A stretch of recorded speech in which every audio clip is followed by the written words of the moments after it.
да излезе на дъската. Учила ли си? Двойка. Следващия. И ти ли не си учил, бе? Абе, вие за какво идвате на училище, бе? Абе, стегнете се малко и почнете да учите. Ако не искате да ходите, никой не ви задължава, бе. Ей, ще ви остана целия класа поправка, казвам ви го от сега.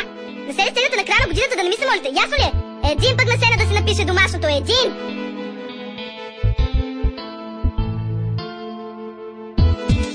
Скапаното дасково отново започна. Писна ми да ставам рано, за да бъда точна. Всички даскали по нервите ми лазят. Закъснели веднъж, започват да ме мразят. Когато някоя започна да ми вика, не се усеща как може да ме предизвика. Откакто любимата учителка напусна, дисциплината в клас доста се отпусна. А всеки път в час по немски мисля, че ще има бой женски. Няма ли поне една даскалица свясна? Ето за това всеки път се прибирам бясна.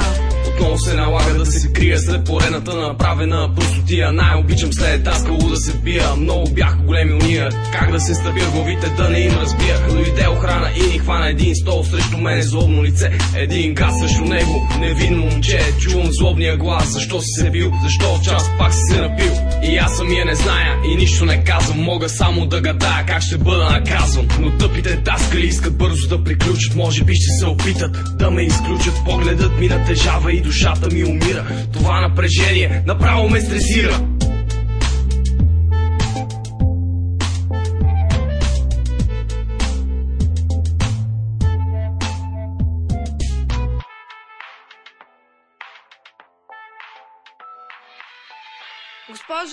Госпожо, може ли да туалетната?